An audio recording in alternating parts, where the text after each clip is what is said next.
오늘은 이제 제2 주제로 나는 누구인가? 그러니까 여러분들 자신이 누구라고 생각하는지, 여러분들 누구라고 생각을 하십니까? 하느님의 자녀십니까? 네. 맞아요? 그래요. 그래서 이제 내가 누군지에 대해서 이 2부 동안에는 아주 세밀하게 이렇게 들어갈 거예요. 그래서 여러분들이 아까 하느님의 자녀라고 그랬는데 하느님의 자녀인데 자녀가 되려면 어떻게 해야 되는지, 그 다음에 또 자녀라는 의미가 뭔지, 이런 거를 이제 하나하나 다 다루게 될 거예요.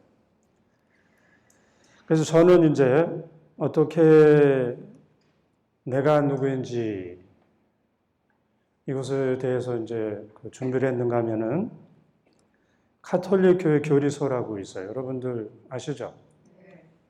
거기에 내가 누구인지에 대해서 잘 알려주고 있어요. 그래서 나는 누군가 하면은 하느님의 모습을 닮아서 창조되었다. 그리고 나는 이제 지금은 이제 우리가 직접 예수님이 부활하셔서 하늘에 올라가셨기 때문에 직접 눈으로 우리 육안으로 보기에는 좀 그런데 예전에 예수님과 같이 살았던 사람들은 하느님을 눈으로 보고 또 만져보고 또 함께 대화도 하고 이랬죠. 그러니까 그 사람을 나하고 이렇게 같은 사람이니까 연결을 한다면 나는 예수님을 볼 수 있는 사람이죠. 그죠? 하느님을 봤으니까 내가 직접 안 봤더라도 본 사람을 통해서 나도 보니까 예수님을 볼 수 있고 만져볼 수도 있고 대화를 할 수가 있어요. 그러니까 여러분들이 누구? 하느님을 볼 수 있는 사람들인 거예요. 나는 못 본다 그러고 그러면 내가 누군지 잘 모르는 거야.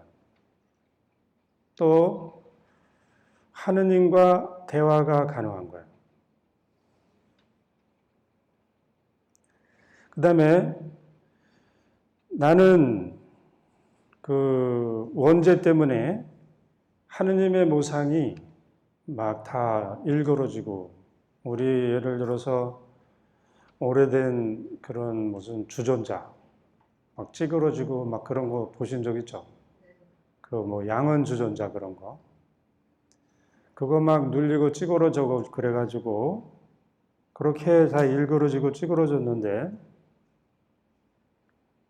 예수님 안에서 그 찌그러진 주전자가 깨끗하게 환히 펴졌다. 그렇게 생각하시면서 예수님 안에서 나의 본래 아름다움이 복원되고 또 예수님의 은총으로 고귀한 품위를 지니게 됐어요. 그리고 아까 이제 우리가 하느님의 자녀라 그랬는데 예수님을 믿으면서 나는 하느님의 자녀가 됐고 성령 안에서 영적으로 다시 태어나서 그래서 이제 육체적인 이성적인 생활을 하는 사람뿐만 아니고 영적으로도 생활을 할 수 있는 사람이 된 거예요. 그러면서 예수님과 일치하고 성덕에 도달할 수가 있어요. 근데 이게 이제 나의 모습인데 여러분들이 어디까지 살고 있는지 생각을 해보셔야 돼요. 여러분들은 아마 대부분 세례성사 받고 끝인 거야. 대부분 끝나가지고 어느 정도 내가 더 살아야 되는지 어떻게 사는지 잘 몰라가지고 또 누가 가르쳐주는 사람도 제대로 없고 그래서 나는 하느님의 자녀라고는 하는데 하느님의 자녀의 모습을 실제로 지니고 살고 있는지 그러려면 또 하느님의 자녀가 되려면 어떻게 되는지 그 부분에 대해서 오늘을 제가 쭉 얘기할 거예요. 나는 어머니 뱃속에서 잉태되는 순간부터 여러분들 이 세상에 태어난 이유가 뭐예요? 왜 하나님께서 이 세상에 여러분들을 태어나게 하셨지? 좀 고생 좀 하라고? 애들이 좀 고생 좀 해, 고생의 쓴맛을 봐야지. 이래가지고.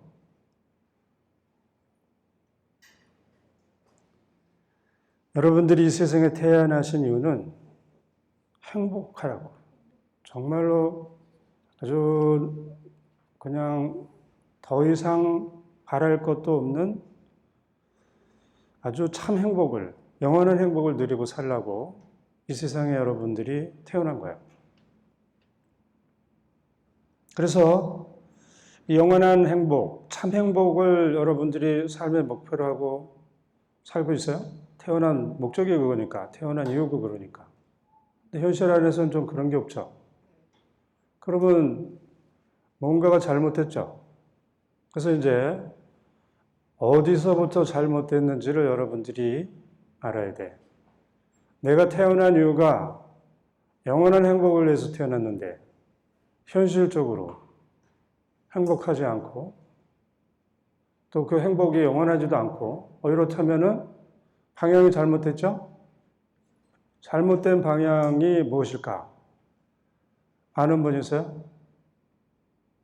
모르면 지금부터는 그런 걸 다 하나하나 예수님께 여쭤보면서 가는 거예요. 왜 제가 행복하지 않을까요? 영원한 행복을 얻으려면 어떻게 해야 될까요? 그 제가 어디서부터 이렇게 삐뚤어져서 사는 게 너무 제 태어난 목적하고 다를까요? 이거를 계속 관심을 가지고 예수님께 여쭤보고 그래서 자꾸 해서 답을 얻어서 살아야 돼요. 그러면 영원한 행복이 이제 막연하잖아요. 뭐가 영원한 행복인지. 영원한 행복이라는데 여러분들이 떠오르는 게 뭐가 있어요? 영원한 행복이 뭔가? 그러면 하느님을 뵙고 하느님의 거룩함과 영원성, 전지전능, 지난번에 배웠던 그것에 참여하고 하느님의 자녀가 되고 하느님 나라에서 영원한 생명을 누리고 사는 게 영원한 행복인 거야. 여러분들이 거룩해지면 어떻게 하겠어요? 행복하겠죠. 그 다음에 여러분들이 하느님의 영원성이라고 하는 영원한 시간, 하느님의 그 신격, 신권에 같이 들어가서 살면 행복하겠죠. 또 여러분들이 하느님의 능력을 받아서 전지전능함, 그 능력으로 살아도 행복하겠죠. 그래서 이제 여러분들의 목표가 뭔지를 알고 그 목표에 어떻게 도달해야 되는지를 제가 말씀드린 거로 조금은 알았을 것 같아요. 그 다음에 나는 또 누구인가? 나는 영혼이 불멸하다 하는 거는 여러분들 아시죠? 그래서 여러분들이 여기 있는 분들이 다 아기를 낳아봤는지 몰라도 여러분들 뱃속에 아기가 있으면 아기가 그냥 무슨 뭐 단백질 덩어리가 막 쌓여서 이렇게 뭐 점점 해서 이렇게 되는 게 아니고 거기에 뭔가 생명체가 있어야지 그 생명의 힘으로 계속 분열하고 하면서 자라겠죠. 그 생명을 우리는 영혼이라고 그래요. 그러니까 여러분들이 아기를 잉태한다 그러면 그 아기가 아직 꼴을 갖췄든 안 갖췄든 거기는 생명이 있는데 그 생명 안에는 영혼이 반드시 있게 된 거예요. 그래서 이제 낙태가 된다. 낙태가 되면 어떻게 되겠어요? 그 영혼을 죽인 거예요. 그래서 그 고기 덩어리 이게 아니고 생명이 있는 거예요. 벼씨도 똑같죠. 벼씨도 여러분들이 벼씨에서 그 생명체에 있는 그 눈이 있죠. 쌀에 눈이 떨어져 나가면 그게 자라요, 안 자라요? 절대 안 자라죠. 그게 생명이죠. 마찬가지로 모든 잉태된 아기에는 영혼이 있어요. 그래서 그 영혼이 낙태를 되면 죽는데 그 영혼이 살죠. 그러면 낙태된 영혼도 영혼이 살아있겠죠. 그러니까 책임을 져야 되는 거예요, 부모들은. 낙태된 영혼을 위해서 기도도 하고 또 낙태된 영혼이 하느님 나라에 들어갈 수 있도록 하고 또 잘못한 거 있으면 생생히 살아있기 때문에 용서를 청하고 관계를 맺고 그러면서 살아야 되는 게 이 영혼이라는 거야. 그러니까 이 세상에서 그걸 모르고 그걸 막 죽이고 그러면 그 영혼들이 원한을 품고 있으면 그 낙태시킨 부모들이나 이 세상을 얼마나 증오하고 저주하면 이 세상이 어떻게 되겠어요? 큰일 나겠죠. 근데 지금 전 세계적으로 또 우리나라도 영혼이 불멸하다. 또 낙태된 그 아기에게도 영혼이 있어서 같이 죽는다. 죽지 않고 거기서 떨어져 나가겠죠. 그러나 생생하게 있는 거예요. 여러분들이 때가 되면 만날 수도 있어요. 낙태된 영혼들. 저는 기도를 하다 보니까 조금 만난 경우도 있어요. 그 다음에는 지성과 의지의 능력이 있어요. 나는 불멸의 영혼과 지성과 의지의 능력을 힘을 입어서 하느님의 탁월한 표징이 뭐야? 하느님의 탁월한 표징, 자유를 받았어요. 우리 인간에게 있어서 가장 그 중요하고 어느 누구도 침범할 수도 없고 빼앗겨서도 안 되는 여러분들이 자유를 받은 거예요. 그리고 이성으로 선을 행하고 악을 피하라는 하느님의 도덕률, 이걸 도덕률이라고 그래요, 우리가. 이걸 알아들을 수가 있어요. 이 도덕률은 우리 모든 인간 안에는 양심이 있는데 이 양심 안에서 이 도덕률이 울려 퍼지고 있어요. 그래서 악을 행하려고 하면 하지 말라고 막 그러고 선을 행하려고 하면 하라고 이 양심이 우리에게 지시를 내려요. 그리고 이거는 우리가 선을 행하고 악을 피하는 이 행위는 우리의 의무인 거예요. 해도 되고 안 해도 되는 게 아니고 반드시 해야 되는 거예요. 그리고 나는 나의 이성으로 하느님께서 정하신 사물들의 질서를 깨달을 수 있고 나의 자유의지로 참된 선을 향하여 스스로 나아가지 않는 능력이 있는 거예요. 누가 시켜서가 아니고 자발적으로 여러분들은 이 자리에도 지금 여러분들 자발적으로 오신 거잖아요. 누가 끌고 왔으면 어떻게 하겠어요? 막 저기서 자겠지. 자고 저기 벽 뒤에 숨어가지고 있고. 근데 여러분들은 다 자발적으로 그 원해서 오신 거잖아요. 그 오신 이유가 뭐예요? 오신 이유가 이따 제가 다 설명을 드릴 건데 하느님 안에서 참된 행복을 누리고 자유를 줬는데 우리는 자유를 다 뺏기고 사는 거예요. 지금 여러분들이 얼마나 자유를 뺏기고 자유로운 인간인데 자유를 어디다 다 그냥 여기저기다 다 뺏겼어요. 그러다 보니까 자유로운 사람이 아니게 된 거예요. 그래서 그 빼앗긴 자유를 다시 찾아오는 그런 걸 할 거예요. 그리고 나는 진리와 선을 탐구하고 사랑하면서 나 자신을 완성하는 것, 이런 삶을 살 수가 있어요. 그리고 나의 자유는 아까 참된 행복 있죠. 참된 행복을 추구하면서 살 때 그 자유가 극대화되는 거예요. 자유는 이성과 의지의 바탕을 둔 행하거나 하지 않거나 하는 그런 능력인데 스스로 의도해서 스스로 하고 싶어서 하는 능력인 거예요. 내가 나의 자유를 남용해서 하느님께 불순명하고 악을 선택하면 죄의 노예가 된다 그래요. 그럼 죄의 노예가 되면은 여러분들 우리 시대는 노예가 있나? 노예가 제가 보면 지금도 있는 것 같아요. 지금도 어느 사장이 이것을 하라 그러면 그게 분명히 악한 건데 해서는 안 되는데 사장이 하라 그랬으니까 안 하면 어떻게 해서든지 뭐 불이익을 당할까 봐 노예처럼 자기가 하면 안 되는 거를 가서 하는 사람들, 그런 사람들 이 세상에 지금 많죠. 그 사람들 자유로운 사람이에요? 자유가 빼앗겼죠.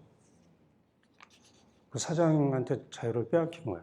그러니까 노예가 된다는 거는 자기가 하고 싶은 대로 사는 게 아니고 주인이 시키는 대로만 살아야 돼. 그 주인이 사탄이야. 그럼 사탄이 시키는 대로 산다면 여러분들은 정말 악해지겠죠.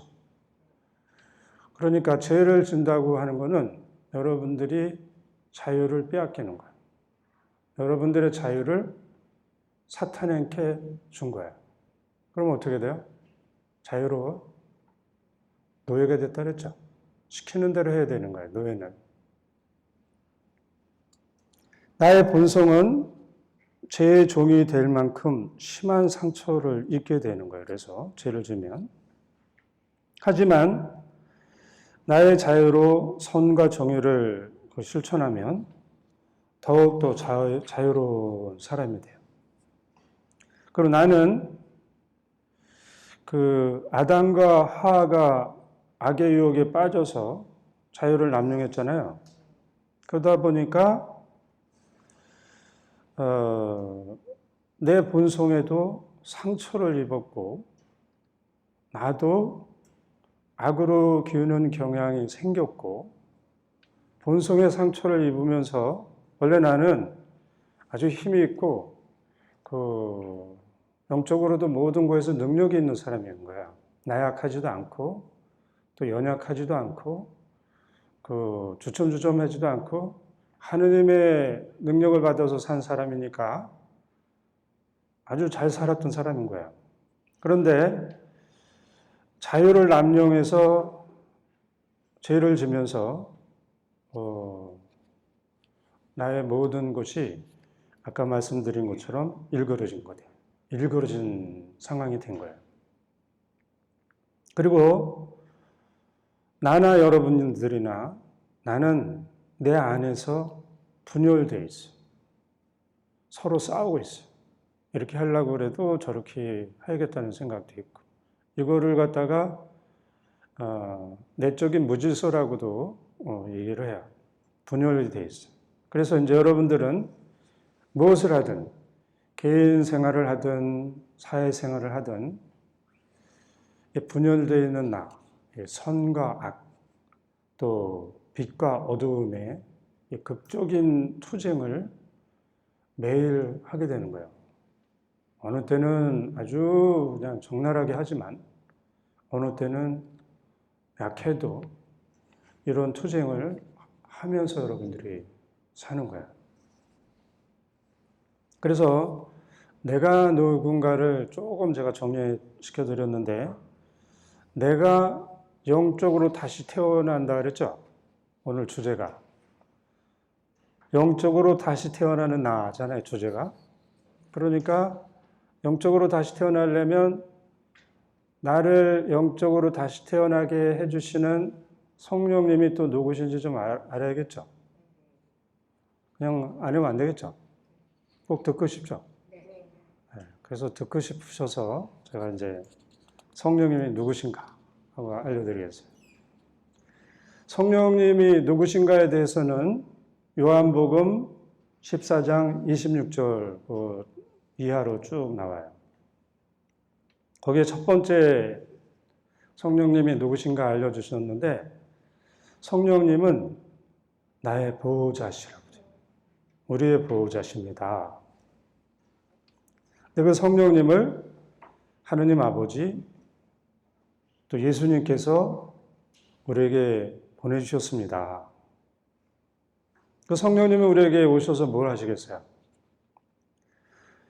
성령님은 우리에게 모든 것을 가르쳐 주신다 그래요. 그러니까 여러분들이 뭔가를 알고 싶으면 어떻게 해야 돼요? 성령님이 오신 이유가 모든 걸 가르쳐 주시기로 했으니까 시간만 나오면 모르면 여쭤보면 되겠죠. 근데 여쭤봤는데 잘 들어요? 잘 듣는 사람이 있나? 여쭤보신 적은 있어요? 그래서 잘 못 듣더라도, 내가 잘 못 듣는 이유의 첫째는 영적으로 무뎌져서 그래요. 영적으로 무디면 잘 안 들려요. 그 다음에, 그러니까 영적으로 무디니까 잘 안 들리니까 아예 나는 그냥 못 듣는 사람이지, 이렇게 포기하고 살면은 영적으로 다시 태어나지 않겠죠. 하느님의 자녀라고 불리기가 조금 거북하죠. 그래서 잘 안 들려도 계속 여쭤봐야겠죠. 그러다 보면 영적으로 무뎌진 게 조금씩 이렇게 예민해지고 또 이렇게 성숙하고 깨끗해지고 그러면서 조금씩 들리겠죠. 처음부터 잘 들리는 사람도 있어요, 보니까. 그 사람들은 영적으로 무뎌지지 않은 사람들, 그 사람들은 잘 들어요. 근데 그 사람은 또 이제 잘못 생각해가지고 자기가 잘 들으니까 다른 사람들도 다 잘 듣고 있는 줄 알고 있어요. 근데 또 어떤 사람은 자기가 못 들으니까 절대 듣는다는 거는 용납이 안 되는 사람도 있어요. 그래서 누가 듣는다 그러면 거짓말 한다고 생각할 수도 있어요. 근데 우리는 하느님의 자녀고 영적으로 태어나야 되는 사람이기 때문에 다 같이 들어야겠죠. 그래서 잘 모르면 계속 여쭤보는 거야. 그것이 여러분들이 첫 번째 해야 되는 거야. 성령님과의 관계에서 내가 할 일이 뭐예요? 무조건 여쭤본다. 모르냐. 이게 관계를 맺는 첫 번째 그 단추, 첫 번째 길인 거예요. 무조건 성령님께 여쭤본다. 여기는 이제 그런 분이 없기를 바라는데, 성령님께 안 여쭤보고 거지 도사를 찾아가가지고, 지금 요즘은 도사들이 막 이렇게 TV에도 나오고, 드라마도 나오고 막 그런 것 같아요. 하느님 외에 모든 도사라고 하는 건 다 마귀와 관계되어 있는 거예요. 이건 제가 확실히 말씀을 드리겠습니다. 하느님 외에 어떤 무엇을 알고 가르쳐주고 그럴 수 있다. 거기는 거짓이 있고 다 마귀하고 관계되어 있어요. 그러니까 여러분들이 현혹돼서 거기에 빠지지 말으셔야 돼요. 제가 왜 이 얘기를 하냐면 그 얘기해보면 또 그럴 것 같아서 이 얘기는 안 하겠어요. 이런 거에 대한 그 경험이 많아서 명확하게 제가 얘기를 할 수 있어요. 하느님 외에 다른 모든 무슨 신통하다, 뭘 안다, 도사다, 또 무슨 뭐라고 했죠?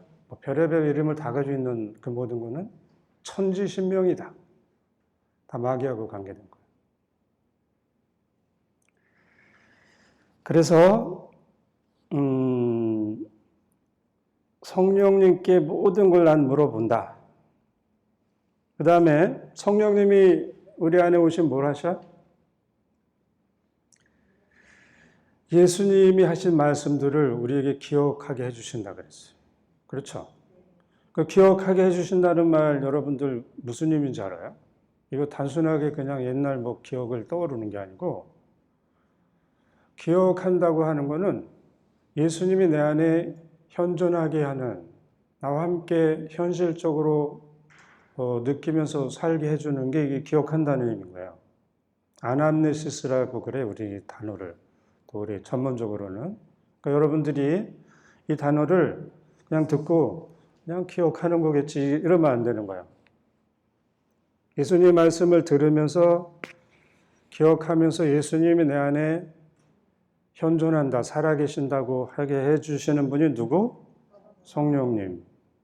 그걸 기억한다고 그러는 거야. 그래서 내가 예수님의 말씀을 간직하고 기억하면서 있으면 어떻게 돼?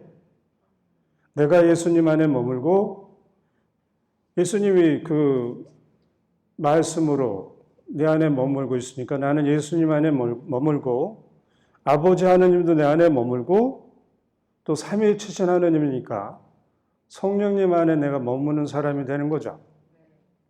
그러니까 성령님이 우리 안에 예수님의 말씀을 기억하게 한다고 그러는 거는 그냥 우리가 편하게 쉽게 알아듣게 하면은 우리를 하느님 안에 머물게 해주시는 거구나. 이런 뜻인 거예요, 이 단어가. 그리고 이렇게 머물면 우리는 어떻게 돼요? 너희들 이렇게 내 안에 머물고 아버지 안에 머물면 영원한 생명을 얻게 할 것이다. 이렇게 얘기한 게 있어요. 예수님이. 그래서 여러분들은 자꾸 머물러 있으면 영원한 생명, 영원한 행복을 여러분들이 맛보게 되고 살게 될 거예요. 그 다음에 이제 우리는 성령님을 누구라 그래요? 진리의 영이시다 그래요. 그래서 진리의 영이신 성령님은 내가 성령님 안에 계속 머물러 있고 그러면은 진리가 우리는 잘 무엇인지 모르잖아요. 그렇지만 자꾸 머물러 있다 보면 성령님이 우리를 모든 진리로 이끌어 가셔요. 그렇기 때문에 성령님 안에 머문다고 하는 것은 많은 문제를, 많은 우리가 이렇게 해야 될 것들을 해결해 주시는 거야. 그 다음에 성령님은 어떻게 말씀을 하셔? 예수님이 말씀하시고 행동하시는 거는 다 아버지 하느님께서 말씀하시고 행동하시는 거를 나도 그대로 따라서 하신다 그랬잖아요. 성령님도 마찬가지로 예수님이 말씀하신 것을 따라서 우리에게 들려줘요. 그래서 어떻게 돼요? 예수님이 누구신지, 예수님을 영광스럽게 하고 예수님을 또 증거하시는 분이 성령님이신 거예요. 그리고 성령님은 앞으로 나에게 다가올 일들을 알려주셔요. 여러분들도 다 알려주시나요? 여러분들이 정말로 성령님 안에서 머물러 살면은 다 알려주셔요. 아주 명확하게 정확하게는 안 해도 무슨 일이 내 앞에 일어나고 무엇이 어떻게 될 거를 아주 세세하게 잘 알려주셔요. 그러니까 여러분들도 마찬가지고 다른 사람들에게도 다 알려주실 거예요. 안 알려주시면은 이거 돼요, 안 돼요? 여기 알려주신다 그러는데 안 알려주면 우리 미워서 너는 미우니까 안 알려줘 이러면 안 되는 거죠. 반드시 알려주시는데 여러분들이 잘 몰랐다. 그러면 어떻게 하는 거죠? 성령님 안에 나는 머물러 살지 않았다. 또 성령님께서 말씀하시는 것을 듣지도 않았다. 그냥 무작정 시간만 나면 난 졸면서든 뭐든 묵주기도만 하고 살았다.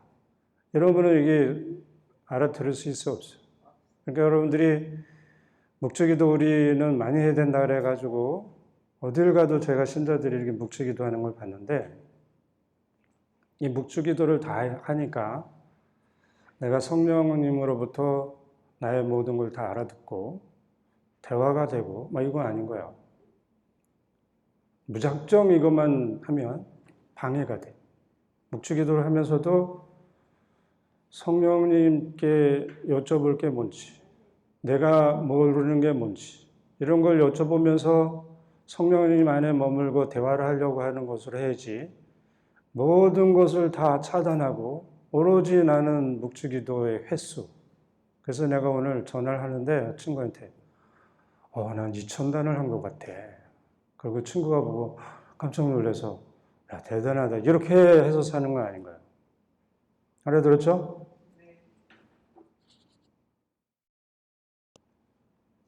세상은 근데 성령님을 알아보지 못했어요. 그래서 받아들이지도 않았어요. 그러니까 여러분들이 성령님을 알아보지 못하고 받아들이지 못하는 것은 하느님의 자녀가 아니고 세상의 사람들이면 그렇게 할 수 있어요. 그러나 우리는 성령님을 알고 성령님을 우리 안에 받아들여서 그분을 모시고 그분과 함께 살면서 영적인 활동을 하는 거예요. 이게 요한복음에 나온 얘기가 다 여러분들 다 들은 얘기죠 보니까. 그래서 내가 성령님과 함께 살지 않는 삶을 산다? 잘 모른다? 나는 세상 사람인 거야. 세상은 하느님을 성령님을 몰라서 받아들이지 않았어. 하느님의 자녀라고 하고는 안 되겠죠? 어떻게 되겠어요? 하느님의 자녀로서 성령님을 내 안에 모시고 살아야 돼요. 성령님은 우리 안에 사랑을 부어 넣어줬어요. 성령님을 통해서 사랑을 부어 넣어줬어요. 그 다음에 이제 우리가 예전에는 그 성령님이 오시기 전에는 율법을 아까 말씀드린 도덕률이니 이런 것을 가지고 살았는데 성령님이 오셔서는 성령님의 방법으로 성령님의 법으로 하느님을 섬기는 사람이 됐어요. 성령님의 법이 여러분들은 잘 모르죠? 잘 모르면 어떡해? 무조건 여쭤보는 거야. 그러면 그분이 반드시 잘 가르쳐 주죠.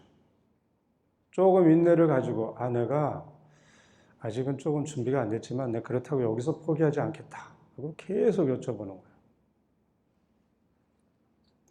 그래서 성령님의 방식으로 하느님을 섬기면 나는 죄로부터 자유로워져요. 그 다음에 외로운 사람이 되는 거예요. 이게 로마서 7장에 나오는 거예요. 생명을 주는 성령님의 법은 사람을 죄와 죽음의 법에서 해방시켜 주셔서 우리는 단죄받지 않아요. 그래서 성령님의 능력으로 우리가 예수님을 살아계신 하나님의 아들 그리스도라고 이렇게 믿으면 예수님을 사랑할 수 있는 능력도 생기고 예수님 안에 또 머물면서 외로운 사람이 되는 거예요. 그러니까 우리가 할 수 있는 그 모든 것, 해야 되는 건 모든 거는 어떻게 하면 돼요? 예수님 안에, 성령님 안에, 아버지 하느님 안에. 근데 여러분들 이제 제가 영적으로 다시 태어나서 이렇게 얘기하니까 성령님 얘기를 많이 하죠. 근데 여러분들은 예수님께 기대해도 성령님께 기도하는 거죠. 그 똑같은 거예요. 성령님께 기대해도 예수님께 기도하는 거고. 그 다음에 주님하고 기도하는 것도 똑같고. 하느님하고 기도하는 것도 하느님 불러도 성령님이 알아듣고 다 알아듣는 거예요. 그래서 이거 성령님한테 기도해야 되나? 하느님한테 기도해야 되나? 이런 걱정 안 하셔도 되겠죠? 여러분들이 가장 익숙하게 부르셨던 하느님, 성령님이면 성령님, 예수님이 예수님, 아버지 하느님, 아버지 하느님. 또 성모님, 성모님께 우리가 기도하면 성모님이 그걸 가지고 계시고 꽉 이렇게 계실까? 다 하나도 남김없이 하느님께 이렇게 내어드리겠죠. 성모님께 기도해봐야 모두 다 예수님께 기도한 거고 똑같아요. 왜냐하면 성모님이 어느 하나도 당신의 것으로 간직하면서 예수님께 건네주지 않는 게 없는 거예요. 그러니까 우리는 편하게 성모님께도 기도할 수 있겠죠. 그러니까 혼란 없으시길 바라요. 오늘은 영적으로 태어나는 날이라 성령님을 자꾸 얘기하면서 여러분들에게 말씀드릴 거예요.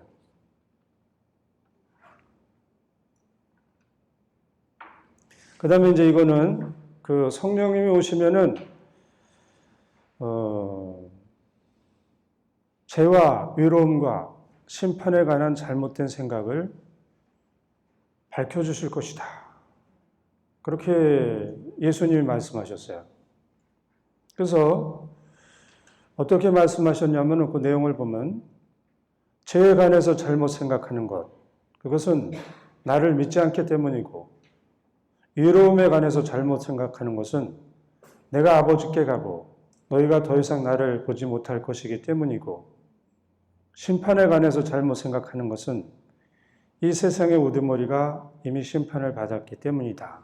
이런 거예요. 그래서 이것이 예수님이 아버지 하느님께 가시기 전에 제자들에게 성령님이 오시면은 우리에게 이런 것을 알려주실 거라고 하신 거예요. 그래서 저는 이 내용이 이제 뭔지 궁금했고, 그리고 또 성령님이 오셔서 알려주신다니까 저도 성령님께 여쭤보겠어요, 안 보겠어요? 여쭤봤겠죠. 그래서 틀릴 수도 있지만 제가 이렇게 묵상하고 추론한 내용을 여러분들하고 나눠보겠습니다. 먼저 죄에 대해서 잘못 생각하고 있는 것이 무엇일까? 우리는 잘못 생각해서 이건 죄라 그러고 저건 죄가 아니라고 그러는데 예수님이 생각하는 죄는 뭔가? 이걸 우리는 알아야 돼요. 예수님 편에서 죄라고 생각하시는 것은 율법을 지키고 안 지키고, 십계명을 지키고 안 지키고, 이런 것이 아니고, 예수님은 당신이 하느님의 아들이시고 하느님이신 것을 믿지 않는 것, 이것이 죄고 죄의 뿌리고 가장 큰 죄로 보는 거예요. 그러니까 이제 여러분들이 생각하는 죄하고 예수님이 생각하는 죄가 좀 다르죠. 이거를 이제 여러분들이 마음에 새겨야 돼요. 성령님이 우리에게 오셔서 가르쳐 주는 것, 너희들 죄라고 생각하고 막 그러는 게 있는데 그건 죄가 아니야. 너희들에게 가장 큰 죄, 정말 죄는 나를 하느님으로 믿고 섬기지 않는 게 가장 큰 죄인 거야. 이게 지금 그 첫 번째 죄에 대해서 잘못 생각하는 거예요. 왜 그러냐면 우리가 짓는 대부분의 죄들은 예수님의 이름으로 뉘우치면 하나도 남김없이 용서를 받죠. 그 용서받을 수 있는 죄들은 예수님의 눈에는 죄라고 보이겠어요?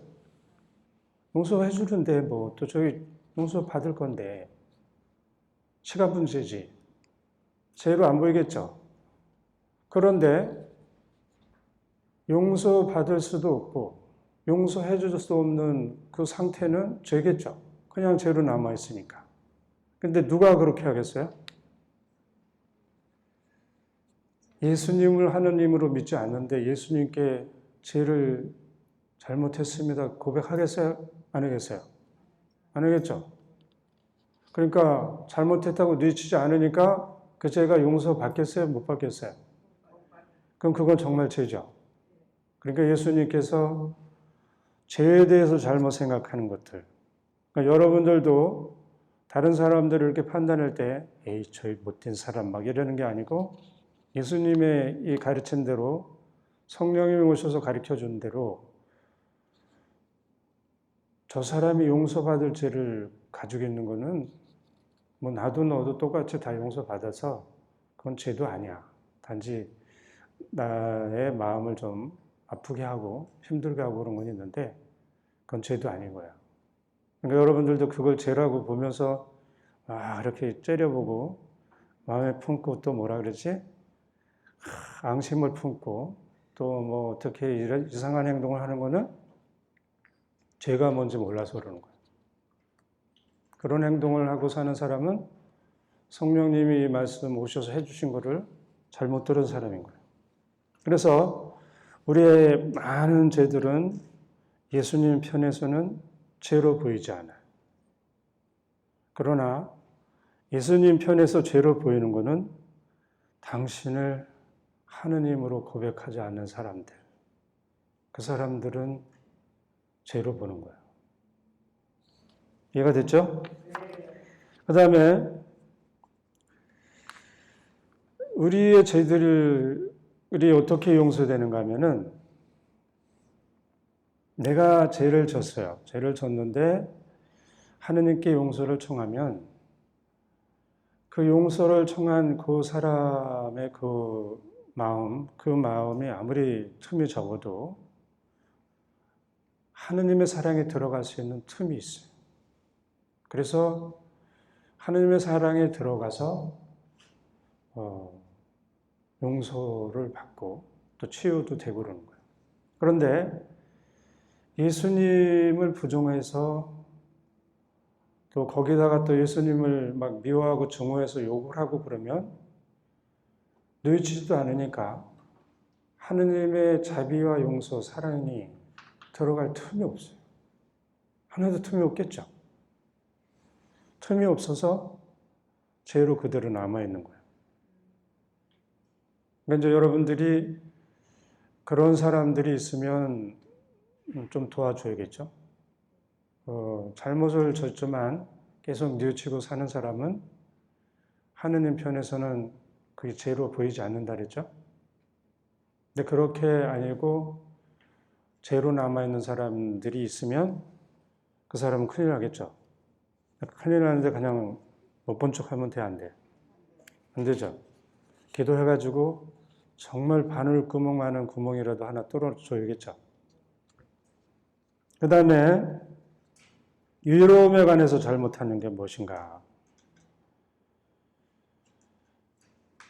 그거를 이제 예수님이 어떻게 설명을 하셨냐면은 예수님께서 아버지께 가시고 예수님의 제자들이 더 이상 예수님을 보지 못할 것이기 때문에 이것 때문에 위로움에 관해서 잘못했다고 그러는 거예요.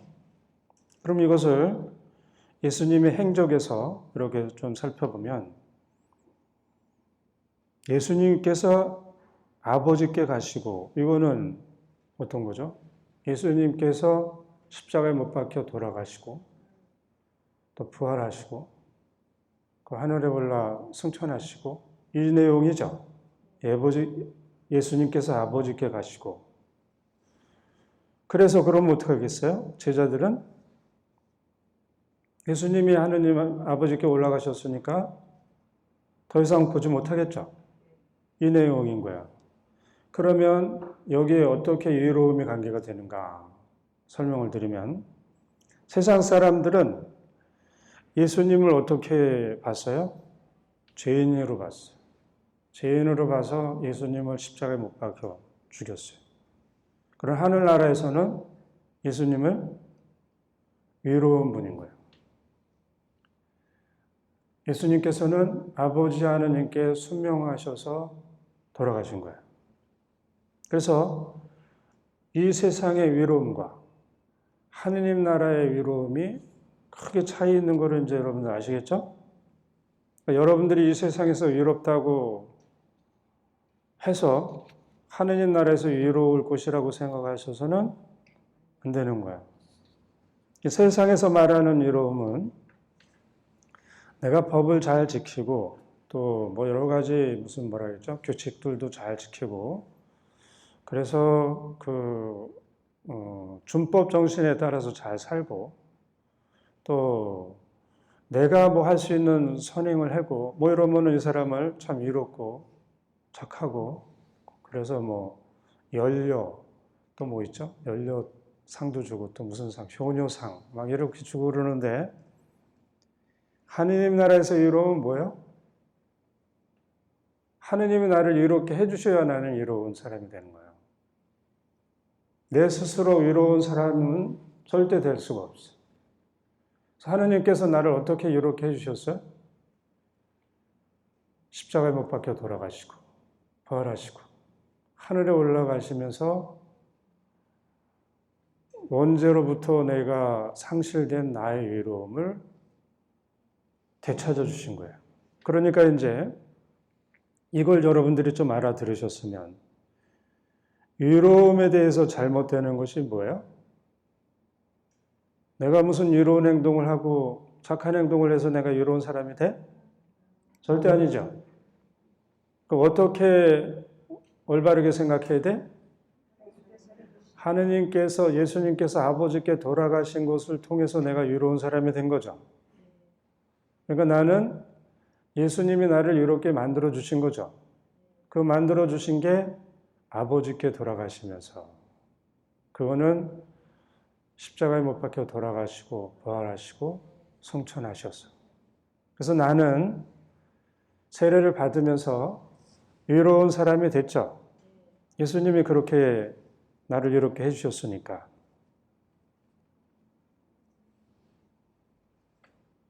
그 다음에는 심판에 관해서 잘못되는 것들. 여러분들도 막 다른 사람들 판단하고 저 막 그렇게 하죠. 하면 안 되는데 한다고 왜 그러면 어떡하시지? 아무튼 하고 사는데 심판에 대해서 잘못된 게 뭔가? 심판에 관해서 잘못된 것은 이 세상의 우두머리가 이 심판을 받았기 때문입니다. 예수님이 이 세상에 오신 이유는 뭐죠? 우리를 심판하시러? 처음에 이제 세례자 요한은 메시아가 예수님이 오시면 우리를 심판할 거라고 생각을 했어요. 근데 예수님이 오셔서는 어떻게 심판을 하지 않고 한 사람을 다 구원받게 자비와 용서를 베풀어 주시는 하나님인 거예요. 심판은 누가 해? 자기 자신이 받는 거예요. 그래서 예수님은 절대 우리를 심판하지 않는데 우리를 구원하러 오셨는데 근데 이 세상의 우두머리 사탄은 심판을 받았어요. 받은 이유는 뭐죠? 예수님을 믿지 않고 받아들이지 않고 그래서 예수님의 자비와 용서가 이 사탄에게 들어갈 틈이 없어요. 그래서 스스로 이미 심판을 받은 거예요. 하느님 아버지께서 예수님을 우리에게 보내주신 것은 우리가 구원받기 위해서인 거예요. 그렇지만 인간이든 영적인 존재든 예수님을 하느님으로 믿지 않고 받아들이지 않으면 그것 자체로 심판을 받아요. 그래서 이 세상의 우두머리인 사탄도 완고하게 거부하면서 심판을 받은 거예요. 그러니까 이제 여러분들이 누구를 판단하고 뭐 이럴 때도 그 근거가 뭐예요? 예수님을 믿고 받아들이느냐 안 받아들이느냐가 여러분들이 저 사람은 좀 그렇다고 얘기해야지 그 외에 다른 것으로 판단을 하면 심판하는 방법이 잘못된 거죠. 그러니까 그렇게 심판을 하면 판단을 하면 돼요, 안 돼요? 안 되는 거죠. 요것만 더 하고 그 다음에 이제 성령 모독이라는 게 있어요. 그렇죠? 예수님이 이제 뭐라 그러셨냐면은 성령을 모독하는 말을 하면 용서받지 못할 것이다. 그래서 교회는 공의회 때 막 이렇게 또 이걸 또 회의하고 다뤘나 봐요. 그래서 교회에서 하는 얘기는 죽기 전까지 자기 죄를 뉘우치지 않고 하느님의 자비와 용서를 완고하게 거부하고 성령께서 베푸시는 구원을 물리치는 사람은 영원한 파멸의 길로 갈 수 있다. 이렇게 얘기를 했어요. 성령을 모독한다는 건 어떤 거죠? 성령의 활동을 막고 받아들이지 않는 거, 이거 성령을 모독하는 거예요. 근데 율법학자들 여러분들, 바리사의 사람들, 하느님이 뽑은 사람인 거 알아요? 왜냐하면 그 사람들 다 하느님의 사람인 거예요. 우리도 지금 사제들도 하느님이 뽑은 사람이죠. 근데 사제들 중에 훌륭한 사제도 있지만 나쁜 사제도 있죠. 하느님으로부터 이 사람들도 뽑혔는데, 그래서 철저히 하느님의 뜻을 잘 따르면서 사는 거야, 이 사람들. 그리고 다른 사람들도 이 사람들을 보면서 하느님의 사람이다 라고 인정을 했어요. 그런데 이제 예수님이 오셔서 그렇게 잘 지내고 있었는데, 예수님이 오셔서는 율법과 안식일을 안식일에 계속 병자들 고쳐주고 그러니까 지키지 않고, 또 죄인들인 세리, 병자, 창녀들 이런 사람들하고 어울리고, 예수님이 그러시는 이유는 죄인을 부르러 오셨으니까 이 사람들이 보기에는 죄인인데 율법에 간수법이 있는데 간수법을 지키지 않으면 죄인이 되는 거예요. 근데 그 당시에 가난한 사람들은 간수법을 지킬 수가 없어요. 먹고 살아야 되니까. 그러니까 어쩔 수 없이 죄인 부류 속에 들어가서 살아요. 그거를 하나님이 보시면 마음이 아프겠죠. 괜히 멀쩡한 사람을 죄인 취급하는 거야. 그래서 이렇게 잘못된 관습법을 예수님은 바로 잡으려고 그렇게 하셨어요. 그렇지만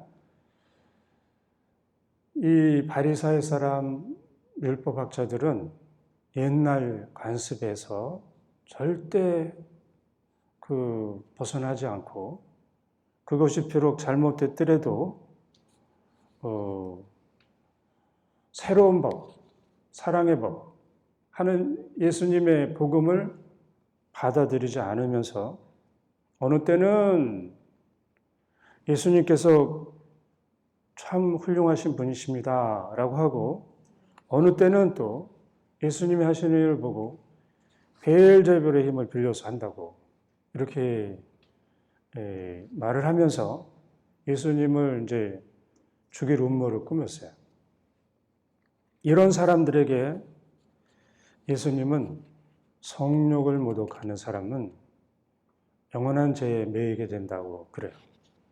근데 이거를 이제 우리 삶하고 좀 얘기하면, 우리도 이미 살아온 삶이 있으니까 고정관념이 있고 딱 고정된 삶이 있겠죠. 근데 그 틀에서 조금도 나는 벗어나지 않고 그것을 주장하면서 살고 그러면 나는 어떻게 되겠어요? 성령님께서 가끔 나에게 오셔서 새로운 길로 이끄실 수 있겠죠. 근데 그거를 성령님께서 내 안에 새롭게 뭔가를 활동하시고 가르쳐 주시고 그러는 거를 받아들이지 않으면 성령님을 거부하는 사람이 되는 거예요. 근데 사실은 우리는 이렇게 사실 많이 하고 살아요. 그러나 어떻게 해야 돼? 그때마다 잘 몰라서 그러면 뉘우치면서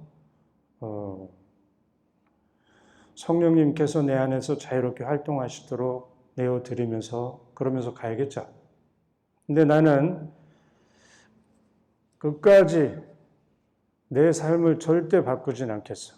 그리고 나의 그 고정관념이나 뭐 이제까지 살아온 것을 그대로 살아가겠어. 그러면서 성령님을 거부하는 것을 아주 완고히 한다면 좀 그 죄에서 벗어나기 힘들죠. 근데 여러분들이 이제 저도 그렇고 여러분들도 가장 잘못하는 것은 새로운 뭐가 있는 것을 거부하지 않고 이렇게 받아들여서 그래서 그것에 맞춰서 내가 그게 이제 무조건이 아니고 하느님의 기도를 하면서 하느님이 나를 이끌어 주시면서 생기는 것들 안에서 이건 정말 힘든데 이거 따라가면 너무 힘들 것 같은데 그렇더라도 내 맡겨서 내가 하는 게 아니고 하느님이 하시는 거니까 힘들 것 같아도 그 길을 따라가야 되는 거예요, 여러분들이. 근데 그거를 안 하는 이거는 내가 너무나 큰 십자가인 것 같아. 나는 이걸 하면은 손도 제대로 못 쉬고 나는 폭삭 망해. 나는 이거는 못하겠어. 나는 이거는 안 하겠어. 이러면은 성령님을 거부하는 사람이 되고 여러분들 안에 하나님 뜻이 이루어져야 되는데 그걸 거부했으니까 안 이루어지겠죠. 그런 일들을 우리는 아주 쉽게 하고 사는 거야.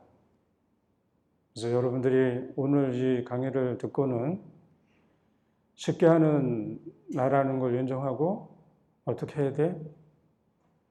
받아들이면서 성령님의 활동을 내 안에 받아들이면서 살려고. 오늘 이 강의가 내가 누구인지 아는 것도 아는 거지만 내가 신앙생활을 하는데 아주 중요한 거예요. 제가 이거를 준비하느라고 며칠 밤을 새고 하는지 알아요, 여러분들? 한 달 밤을 샜다고요? 한 달은 아니고, 약간 끙끙끙끙 막 알면서 어떻게 해야 이분들이 편하게 다 알아들을 수 있을까 하고 고민을 하면서 지금 준비를 한 거예요. 원죄가 무엇인지, 원죄에 대해서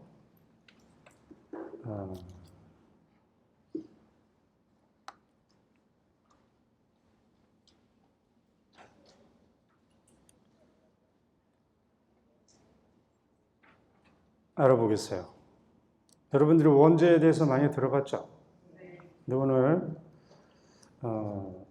그 뭔지를 좀 아주 상세히 들어가겠어요. 이 원죄에 대한 얘기는 창세기 3장에 나오죠. 근데 이 일이 정말 있었을까? 근데 우리 교회에서는 상징적인 언어다. 그런 거예요. 이 창세기가 언제 써졌어요? 창세기가 이스라엘 백성이 바빌론에 유배 갔을 때 쓰여진 거예요. 이 창세기를 쓴 이유, 사제도 제단도 다 없었어요. 그래서 하나님의 말씀으로 이 신앙생활을 해야 됐을 때 창세기를 쓴 거야. 그럼 창세기가 날조됐다? 여러분들이 이제 하나를 알아야 되는 거는 때가 되면은 하느님과 대화가 가능하다. 하느님께서 필요한 것을 알려주신다. 그래서 하느님께서 이끄시는 대로 내가 뭐를 한다. 그러면은 세상 창조 이야기를 모를까? 하느님이 내가 세상 천사들이 어떻게 창조되었나요? 또 우리 수백억 이렇게 됐다르잖아요. 여쭤보고 그러면 알려주시겠어? 안 알려주시겠어? 알려주시겠죠? 그럼 알려주시는데 그냥 막 알려주나? 필요할 때 알려주시겠죠. 창세기도 여러분들이 그런 의미로 알아들어야 되는데, 제가 지금 원죄에 대해서나 여기 있는 것들 다 설명을 해드렸는데, 제가 이해가 됐다고 해도 여러분들에게 이해할 수 있는 그 내용으로 풀어서 얘기하지 못하면 여러분들 못 알아듣겠죠. 여러분들 수준에 맞춰서 모든 걸 풀어서 얘기해야지. 여러분들은 아무런 뭐 이렇게 머리가 쥐가 나는 것 같아. 무슨 얘기를 하는지 모르겠어. 이러지 않고 다 알아듣겠죠. 그러니까 창세기의 얘기도 그 시대에 그 사람들이 알아들을 수 있게끔 얘기를 한 거야. 그러니까 그렇게 얘기했다는 거에는 당연히 상징적인 언어를 썼겠죠. 그래서 창세기에 관한 얘기는 상징 언어로 표현됐지만 거기에 담겨져 있는 내용은 뭐야? 핵심적인 내용. 사람이 악마의 거짓된 유혹에 빠져서 하느님께 불순명했다. 이 내용이죠. 첫 번째 누가 죄를 졌겠죠, 인간이. 그거에 대한 얘기를 하는 거예요. 그러면 첫 번째 얘기를 했는데 그 사람이 뭐 어떻게 우리가 그냥 추상적으로 얘기하면은 이게 얘기할 때마다 설명을 해야 되겠죠. 그러니까 거기에 아담과 하하가 상징적으로 등장하고 우리에게 전해진 거예요. 그래서 우리는 편하게 아담이 지은 원죄가 어떻게 우리 죄가 될 수 있을까? 이거를 제가 이제 알려드릴 거예요. 그 해답은 인류의 단일성에서 찾아볼 수 있어요. 우리 인간은 지금 코로나 얘기만 해도 코로나 누가 한 사람 걸렸더니 전 세계로 퍼졌죠. 그 왜 그래요? 인류가 사람이 한 공동체를 이루고 살아서 그런 거예요. 나는 뭐 별로 코로나에 대해서 전혀 잘못한 것도 없는데 코로나에 걸리게 됐어요. 이것은 모든 사람이 그리스도의 의로움과 연관되듯이 아담의 죄에 연관이 되어 있어요. 사람이기 때문에. 아담과 하하가 마귀에게 굴복해서 지은 죄는 개인이 지은 죄잖아요. 근데 왜 개인이 지은 게 왜 내하고 무슨 억울하게 나에게 그런 게 돼? 그러는데 죄를 지은 아담과 하하가 타락한 모습이 그 상태에서 다른 사람들하고 어울려 살면은 그 전해지겠죠. 그 여러분들도 각자 집안이 다른데 내 아버지 어머니가 누군가에 따라서 그 아버지 어머니 영향을 받아서 나도 비슷한 아버지 어머니 모습으로 말하고 행동하고 그러면 살겠죠. 그래서 내 아버지가 아주 성인군자고 훌륭하면 나는 어떻게 돼? 저절로 아버지 어머니 영향 받아서 성인군자처럼 이렇게 돼. 근데 내 어머니 아버지가 내 주변 사람들이 성인군자가 아니고 이건 무슨 뭐 아주 못된 불량한 그 부모고. 그럼 나는 분명히 이거는 안 될 수도 있지만 그 영향을 받을 수가 있어요.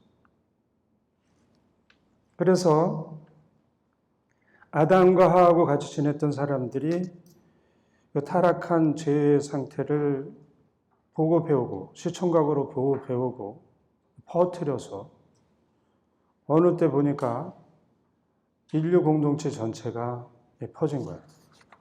이거를 저는 이제 그 컴퓨터에도 바이러스가 있어요. 저도 이제 컴퓨터를 사용하게 돼서 처음부터 썼는데 처음에 컴퓨터 썼을 때는 바이러스라는 게 뭐 없었어요. 근데 어느 날 어떤 사람이 그 컴퓨터 회사에 다녔던 사람인데 부당하게 자기가 해고당했다. 그렇게 생각을 해가지고 억울하다. 그래서 바이러스를 만들어서 자기가 있던 그 회사를 공격을 해버렸어요. 공격을 해가지고 거기만 공격된 게 아니고 나중에는 저하고 전혀 관계없는 저에게까지 그 바이러스가 온 거예요. 그럼 저는 가만히 보면 모르는 사람인데 왜 내가 바이러스에 걸려고 그러는데 컴퓨터를 쓰고 인터넷을 쓰는 한 감염이 되게 돼 있어요. 그러면 이거하고 좀 비슷하게 되죠. 그래서 원죄는 내가 범한 죄가 아닌 거야. 내가 범한 죄가 아니고 누가 범했는데 같이 공동체를 형성해서 사니까 짊어지고 사는 죄인 거예요. 같이 사니까, 있으니까. 그리고 내가 악한 행동을 한 게 아니에요. 악한 행동을 한 게 아니고 악한 상태 속에 내가 들어가서 살고 있는 거예요.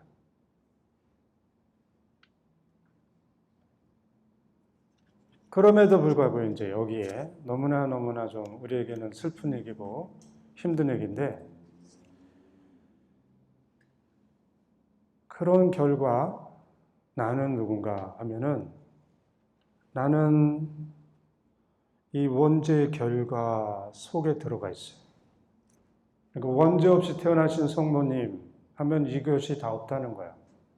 그래서 나는 그냥 태어나자마자 원죄에 물들어서 살고 있던 그 부모로부터 그냥 다 죄의 상태를 입력받아.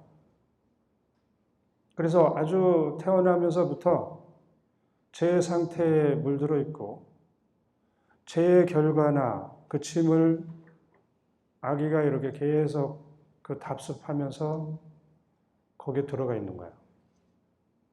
같이 사니까. 근데 그것을 이제 아기를 키우는 부모들은 뭐 그런 거 생각하면서 키우지 않겠죠? 그냥 막 하는데 지금 여러분들의 자녀들이 결혼을 한다. 그 자녀들이 성덕과 유덕에 도달해 있다. 여러분들이 그렇게 안 키웠잖아요. 자녀들을 성덕과 유덕에 도달하도록 프로그램을 가지고 그렇게 키우지 않았죠. 그럼 어떻게 되겠어요? 악해져 있겠죠. 악해져 있는데 결혼하면 그게 어디 살아갔지나? 애들에게 다 전수해 주겠죠. 걔는 태어나면서부터 부모로 다 배우겠죠. 그래서 이렇게 물들게 되는 거예요. 그러면 이제 세례성사와 원죄는 어떻게 되는가? 세례성사를 통해서 우리는 아담이 지은 원죄도 또 내가 개인적으로 지은 그걸 이제 본죄라 그래요. 내가 개인적으로 지은 걸 뭐라 그래요? 본죄. 그걸 들어봤죠? 본죄도 용서를 받아. 그리고 그렇게 죄를 지면 우리는 벌을 받아야 되는데 그 벌 받을 것도 다 사함을 받았어요. 대단하죠, 그러니까 세례성사라는 게. 그 다음에 또 성령으로 다시 태어나서 하느님의 자녀가 돼. 성령님과 함께 살면서 성령님을 통해서 깨끗하게 되면서 우리는 예전에 원죄를 지면서 상실한 게 있는데 거룩함과 의로움이 있어요. 이게 하느님의 속성인데 거룩함과 의로움을 다시 받아서 살 수가 있어요. 대단한 거죠? 세례성사를 받는다는 거. 그리고 세례성사를 통해서 나는 새 사람이 되고 하느님의 본성에 참여할 수가 있어요. 하느님의 영원성 막 이런 거 있죠. 말씀드린 거. 하느님의 자녀가 되고 그리스도의 지체가 되고 공동 상속자가 되고 하느님이 내 안에 머물 수 있는 성전이 되고 그리고 이제 여러분들은 느끼는지 몰라도 인호를 받았어요. 여러분들이 세례 받을 때 여기 기름으로 이렇게 칠한 거 있죠. 축성된 기름으로 받았는데 그걸 인호라 그래요. 이 인호는 영원히 지워지질 않아요. 그래서 한 번 받으면 영원히 지워지지 않아서 예를 들어서 여러분들이 뭐 개신교에서 그거를 받고 왔습니다. 그러면 우리 카톨릭에서 다시 거줘야 안 거죠? 한번 받은 거라서 효력이 있어서 거주질 않아. 그래서 우리가 인호를 받는 거는 세례 때 받고 그 다음에 또 언제 받죠? 성품성사, 신품성사 때 견진 때 받고 그러는 거예요. 그래서 이 놀라운 그 은총과 그 하느님의 모든 것을 세례 성사를 통해서 우리는 받는 거예요. 그런데 세례 성사를 통해서 그러니까 나는 뭐 안전하다? 그건 절대 아닌 거예요. 잘못 생각하면 안 돼. 세례 성사를 받았더라도 원죄에 대한 현세적인 그 결과가 있어요. 고통이 있고 질병이 있고 죽음 등 이런 게 남아있고 또 나 개인적으로 나약한 또 연약한 그런 기질이 내 안에 남아있어요. 그리고 이제 이거는 더 심각한 건데 우리는 이제 여러분들이 옛날에 교육받은 사람들은 사욕이라고 그러는 걸 들었어요. 사욕이 있다. 근데 이 사욕이 뭐냐면은 죄로 기우는 경향인 거예요. 나는 원죄를 지었을 때는 죄의 노예의 종이었는데 거기서 떨어져 나왔지만 그 상처가 아주 심각해서 아직도 이쪽으로 기울어져 있어요. 사탄 쪽으로. 이거 좀 심각하죠? 죄로 기울어지는 경향이 여러분들이 있어요. 저도 그렇고.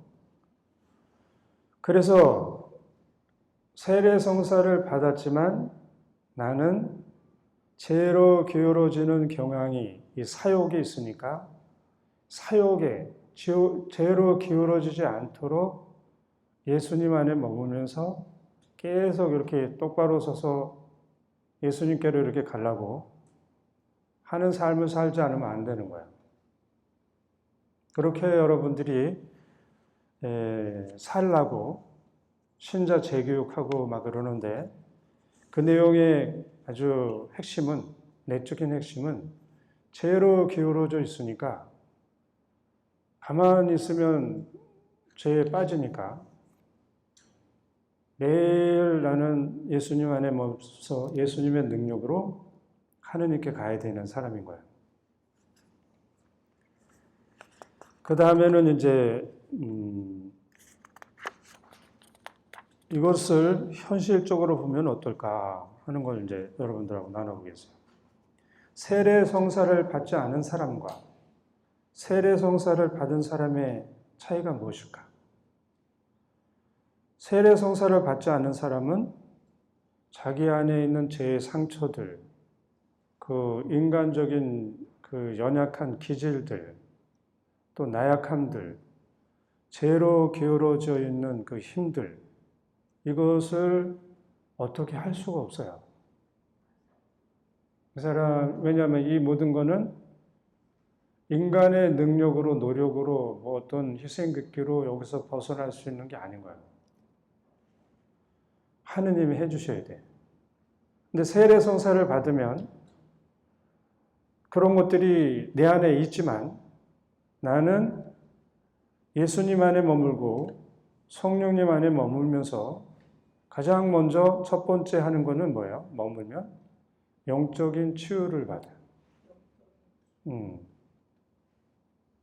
그것도 제가 좀 나중에 얘기할 거예요. 죄를 지으면서 영적인 상처를 아주 심하게 입는데 그것을 하나 둘씩 자꾸 이렇게 상처를 치유해 주셔요. 예수님 안에 머물면. 그리고 계속 머물면은 어떻게 돼요? 죄로 기울어지는 힘에서 자유로워질 수가 있어요. 대단한 거죠? 그럼 여러분들 좀 자유롭게 살겠죠? 근데 그게 어떻게 하면 돼? 예수님 안에, 성령님 안에 머물러 있으면서 되는 거예요. 나의 노력으로 되는 게 아니고.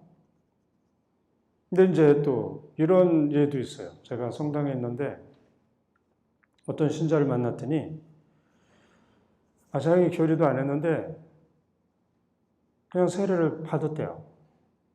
그래가지고 맹탕이라고 아무것도 모른다고. 근데 그것도 이제 그냥 살다가 저하고 좀 친해지니까 얘기를 한 거예요. 그리고 보니까 정말 맹탕이야. 고해성사도 모르고 뭐 성체성사도 모르는데 성체를 막 영하고 있고 막. 그래가지고 이제 교리를 다시 들어라. 그러는데 이런 사람들 있죠. 그 다음에 여러분들이 또 대세를 줘 막 어디 가가지고 또 뭐 해서 대세 주는데 이 사람 뭐 봐도 받을 의향도 없고 어느 경우는 준비도 안 됐는데 그냥 죽기 전에 그냥 줘버리자 그래가지고 이렇게 받은 사람들 어떻게 될까?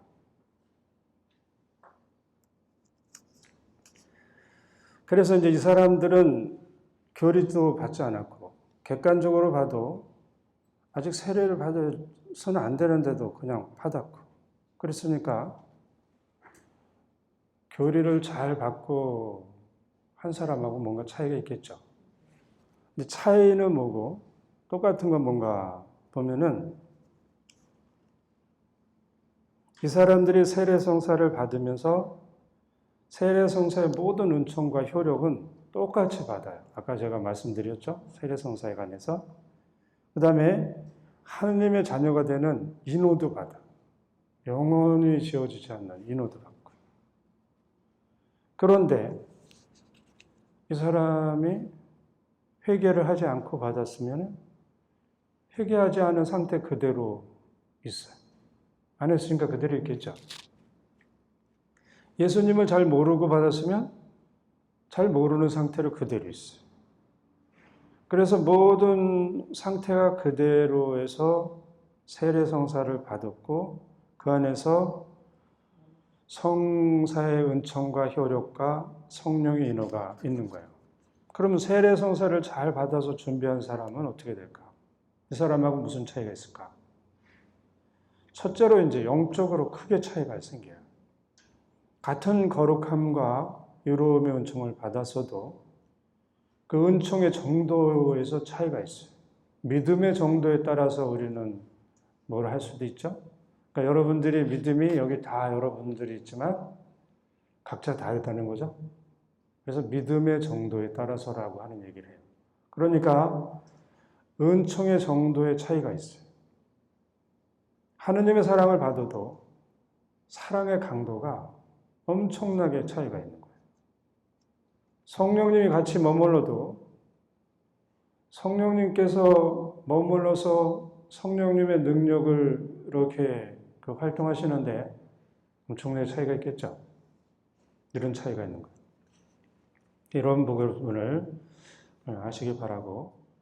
그러면 영적으로 이제 주제에 들어와서 부분을 아시기 바라고. 그러면 영적으로 이제 주제에 들어와서 영적으로 다시 태어나는 나. 이 사람을 저는 바오로에서 한번 보겠어요. 바오로 사도는 나는 내가 바라는 것을 하지 않고 오히려 내가 싫어하는 것을 하고 선을 바라면서도 하지 못하고 악을 바라지 않으면서도 그것을 하고 맙니다. 이 얘기를 하면서 참 아주 혼자서 이렇게 좀 울었을 것 같아요. 너무 비참한 모습이잖아요. 바오로 사도도 물과 성령으로 세례를 받았어요.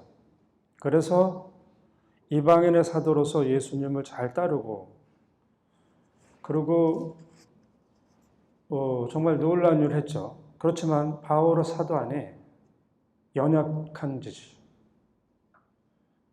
인간적으로 나약한 기질, 나약함 이게 있는 걸 사도행전에서 보면 알죠. 바르나바하고도 좀 막 이렇게 투닥거리고 그 마르코라고 부르는 요한하고도 투닥거리고 그런 모습이 있는 걸 보니까 또 바오로 사도가 어때요? 그냥 버럭버럭하는 그런 기질이 있는 거 이렇게 보이죠. 그러니까 인간적인 그 모든 게 다 보였죠. 다시 말해서 죄는 용서받아서 없어졌고 벌도 사해졌지만 죄의 결과가 바오로 사도에게 있는 것이 보이죠. 그러니까 세례성사는 나의 과거로부터 자유롭게 해줬지만 앞으로 살아가야 할 나의 미래는 이제 첫 발을 내딛는 거하고 같은 거예요. 그래서 첫 발을 내딛는데 과거에 내가 첫 발을 내딛으면 영적으로 태어난 사람이 아니겠죠. 그래서 첫 발을 내딛는데 영적으로 다시 태어난 내가 첫 발을 내딛어야 돼요. 이게 이제 영적으로 다시 태어나는 방법인 거예요. 그러면 어떻게 하면 내가 죄로 기울어져 있는 이 상황, 이 힘에서 벗어날 수가 있을까? 벗어나면 좋겠죠? 벗어나고 싶어요? 가르쳐주면 하실까요?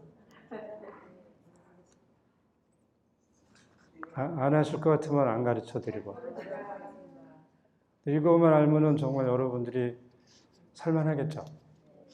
그래서 하신다니까 알려드리겠어요.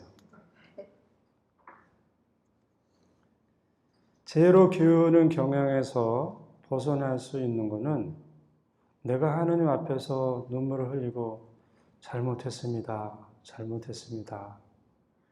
또 눈물을 흘리고 잘못했습니다. 이렇게 해서 벗어나요? 그거 해봤죠, 다? 안 해봤나? 세례성사 받고 신앙생활 하면서 비슷한 죄 계속 반복 짓고 그래서 고해성사 보기 전에 잘못했습니다. 또 가서 고해성사 보고 잘못했습니다. 뉘우치고 근데 또 가서 또 잘못했습니다. 막 이러고 살았잖아요, 지금 계속. 이렇게 사는 거로는 어떻게 돼? 죄로 기우는 경향에서 벗어나지 못하고 있는 나를 발견한다. 그렇죠?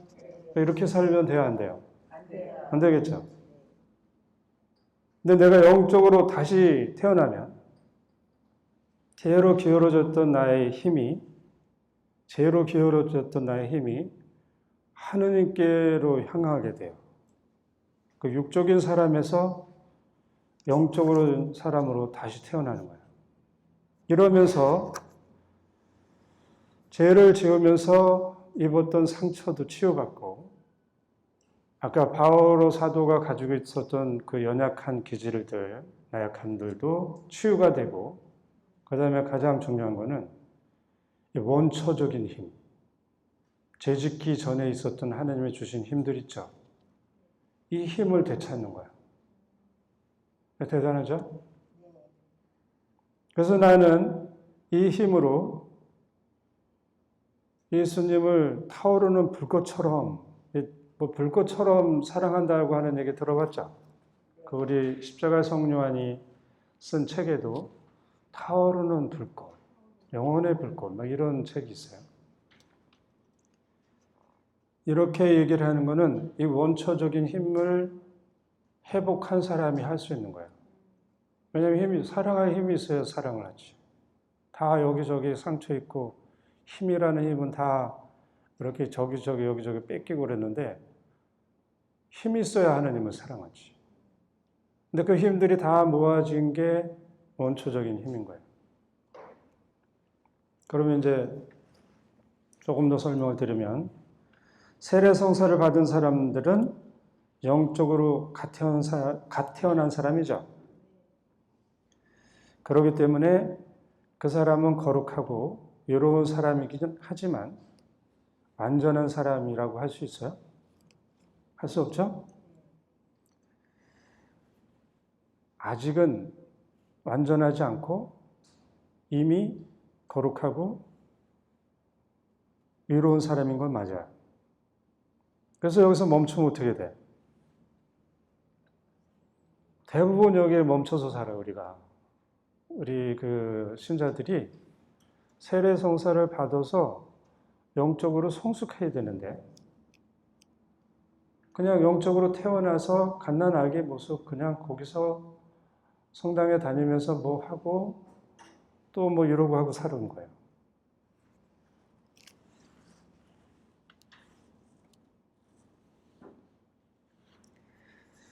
그래서 영적으로 다시 태어나고 하는 건 단 한 번으로 될 수 있다? 안 되겠죠. 이거는 지속적으로 반복해서 해야 되는 거야. 그 방법은 어떻게 해요? 예수님을 믿고 사랑하면서 예수님 안에 머물고 성령님께서 이끌어주시는 대로 나를 내맡겨서, 나를 내맡기면 첫 번째 일어나는 게 뭐라 그랬어요? 상처 치유가 일어난다 그랬죠.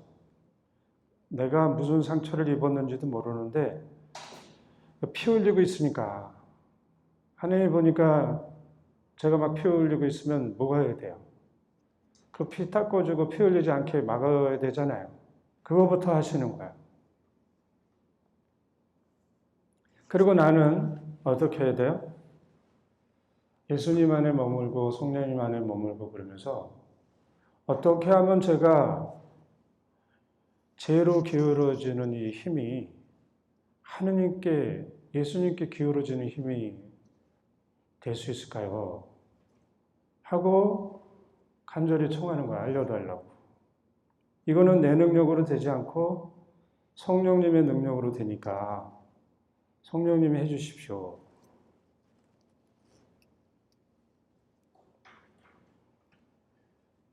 한 번만 청하면 된다? 계속. 그러니까 내가 묵주기도를 하고 다니지만 뭐 하고 청해야 돼? 성령님, 제가 어떻게 하면은 죄로 기우는 경향에서 벗어나서 하느님께로 향하는 힘으로 살 수 있게 되겠습니까? 어떻게 됩니까? 어떻게 됩니까? 자꾸 여쭤봐야 되겠죠? 그거를 안 하고 살면 절대 안 되는 거야. 그리고 그걸 청하고 어떻게? 내가 할 수 없으니까 성령님께서 해주십시오. 부탁입니다. 제발 부탁입니다. 자비를 베풀어 주십시오. 이렇게 청하면서 살아야 되겠죠? 그거를 한 번만 하면 안 되고 하루 종일 그러고 사는 거야. 왜냐하면 내 능력으로 할 수가 없으니까. 이거를 이제 하다 보면 이거를 이제 다른 표현으로 하면 뭐냐면은 나를 온전히 성령님께 내맡겨서 성령님이 내 안에서 자유롭게 모든 것을 하실 수 있도록 이렇게 자꾸 내맡겨 드리는 거예요. 그러면 점진적으로 한꺼번에 한순간에 되는 게 아니고 이 죄의 결과들, 아까 말씀드린 것들, 그런 것들이 점점 가벼워지고 깨끗해지고 또 거기서부터 자유로워지면서 나는 하느님 사람을 이렇게 되어가는 거예요. 그런데 죄를 짓지 않기 위해서 최대한 인간적인 노력을 하고 엄격하게 희생걷기를 하면서 죄의 결과인 나의 나약함과 죄로 기울어져 있는 경향에서 벗어나라고 하는 사람들, 이런 사람들이 있어요, 없어요? 있죠, 많죠. 그럼 이 사람들은 하느님도 모르고 자기도 몰라서 그러는 거예요. 좀 안타깝죠? 그러니까 여러분들 아셨으니까 그런 사람들 만나면 가르쳐줘야 돼. 그러면 안 되지, 이제는. 그래가지고. 사람이 스스로 열심히 노력해서 되는 그 인간의 영역이 있어요. 사람이 아무리 힘을 다하고 해도 하느님께서만 하실 수 있는 그런 하느님의 영역이 있는 거예요. 그래서 여러분들이 이 두 영역이 있는 것을 빨리 아시고 내가 할 수 있는 거는 내가 하지만 이건 아니다. 그러면 처음부터 하느님께 계속 청하는 거예요.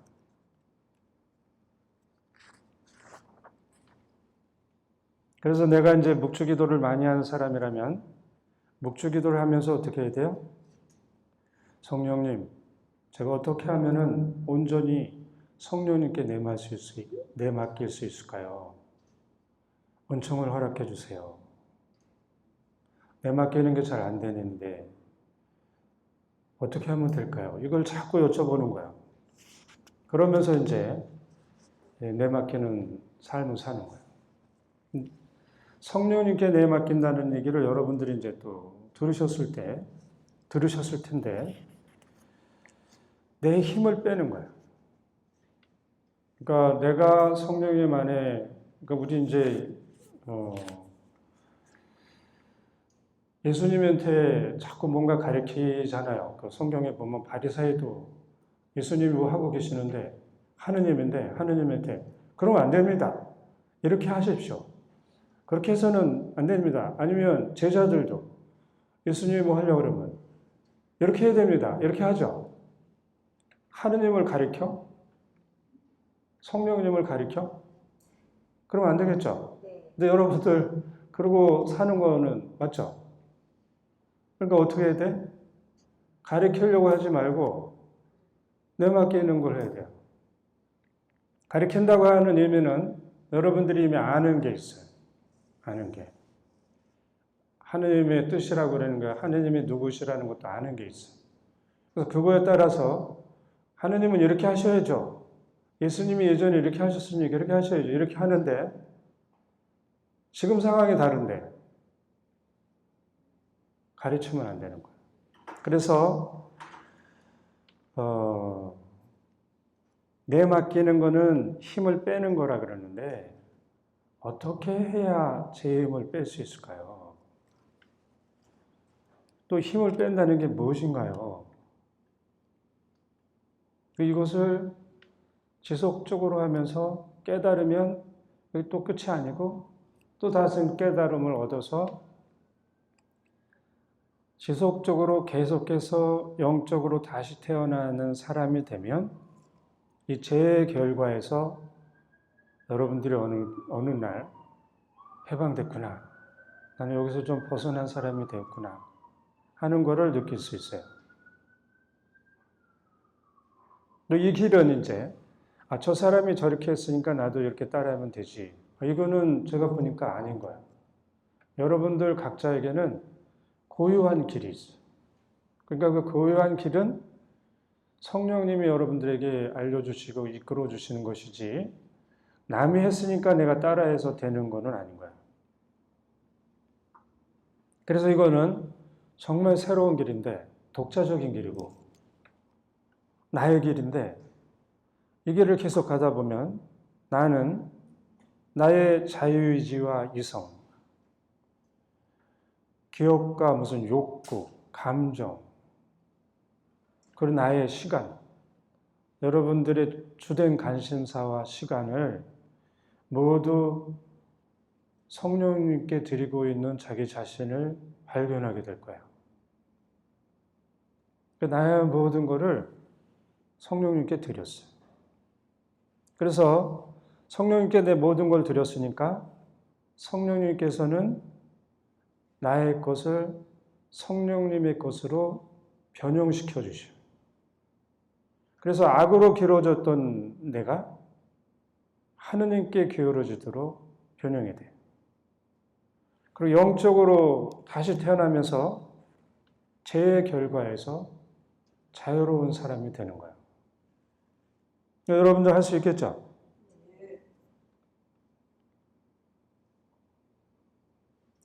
인간적인 나의 모든 힘을 빼고 성령님의 능력으로 예수님을 믿고 예수님을 사랑해서 예수님 안에 머물면 나는 저절로 죄에 기울어진 경영에서 벗어나요. 그래서 이거를 이렇게 좀 현실 삶으로 여러분들 풀어드리면 매 순간 성령님 안에 머물러 살면 나도 모르는 사이에 영적으로 다시 태어나서 사는 사람이 되는 거야. 그러니까 내가 일상적으로 매일 해야 될 게 뭐야? 성령님께 이렇게 나를 내맡기고 계속 있는 거예요. 그러다가 뭐가 느낌이 있으면 이건 어떻게 됩니까? 저거 어떻게 됩니까? 여쭤보면은 성령님이 답을 안 주신다. 예수님이 답을 안 주신다. 그러면 여기 교리서에 나오고 성서에 나온 하느님이 거짓말장이나? 절대 아니겠죠? 반드시 답을 주셔요. 내가 못 듣는 거는 내가 아직 영적으로 너무 무딘가 보다. 내가 생각하는 것보다 참 못됐나 보다. 그러니까 이런 상황이라도 아는 게 정말 다행이다. 여기서부터라도 이제 시작해서 성령님이 나에게 말씀하시는 걸 조금이라도 듣는 사람이라도 되자. 그래서 자꾸 청하는 거예요. 그래서 이제 보셔요.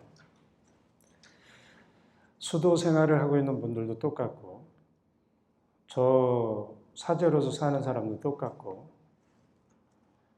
영적으로 다시 태어난다고 하는 거는 하루에 몇 번 묵상 시간에 가서 기도했다고 이루어질 수 있겠어요? 이건 절대 이루어질 수가 없는 거예요. 이렇게 수도 생활하고 사제 생활한다? 잘못하고 있는 거예요. 힘은 들이는데 결과가 없어요. 정해진 묵상 시간에 묵상을 잘하는 거 아주 중요하지만 더 중요한 거는 일상생활에 매 순간에서 죄로 기울어져 있는 나의 모습, 여기서 벗어나려고 성령님께 품에 안기고, 성령님 품에 안기고, 또 죄로 기울어진 게 아니고 하느님께 기울어져서 하느님을 향해서 살고 싶다고 하는 강한 의지와 이 갈망과 이 결심을 하면서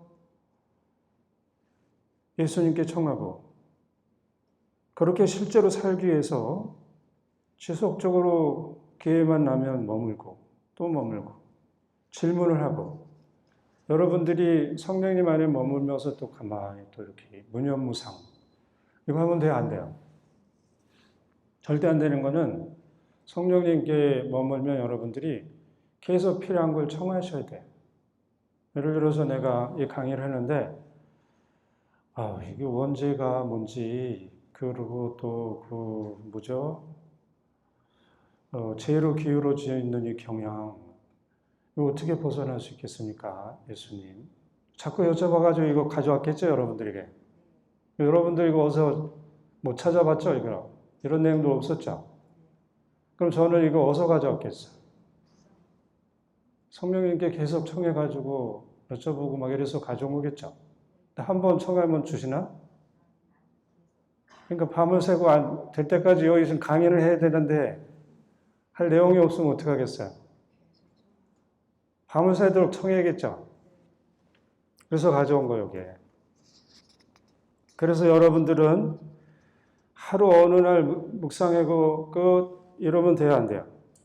안 되고 매 순간 성령님과 젖먹이 어린아이가 응얼대듯이 계속 뭔가를 여쭤보고 답을 얻고 사는 거예요. 이렇게 그 신앙생활을 하는 거예요. 이렇게 되면 성령님의 능력으로 지속적으로 나는 온전히 씻김을 받고 죄로 기울어지는 이 경향, 여기서 벗어나게 돼요. 여기서 벗어나면 여러분들이 원초적인 힘이 생겨요. 이 힘으로 여러분들이, 이 힘이 얼마나 또 여러분들이 강한 줄 알아야 돼요. 이 힘으로 하느님을 사랑하면 비로소 그 하느님과 불꽃을 튀기면서 사랑하는 그 힘이 되는 거예요. 한 힘이 하나로 모아져서. 그리고 죄로 기울어져 있는 이 힘이 어떤가 하고 여러분들에게 조금 설명을 해드릴게요. 죄로 기울어지는 힘은 평상시에는 우리가 잘 못 느낄 수 있어요.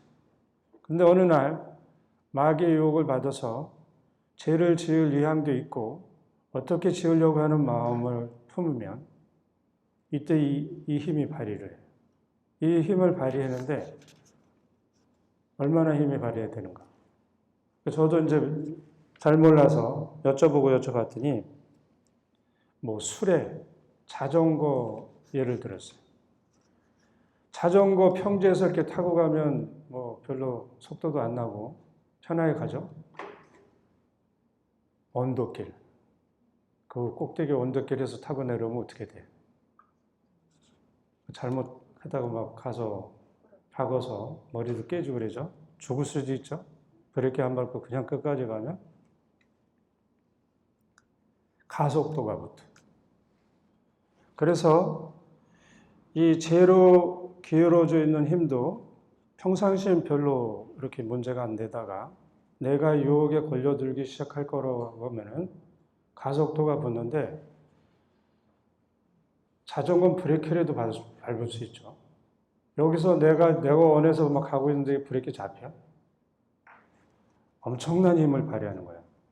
그래서 이렇게 되지 않기 위해서 우리는 예수님 안에 매 순간 좀 머물러 있으려고 그래야 되는 거예요.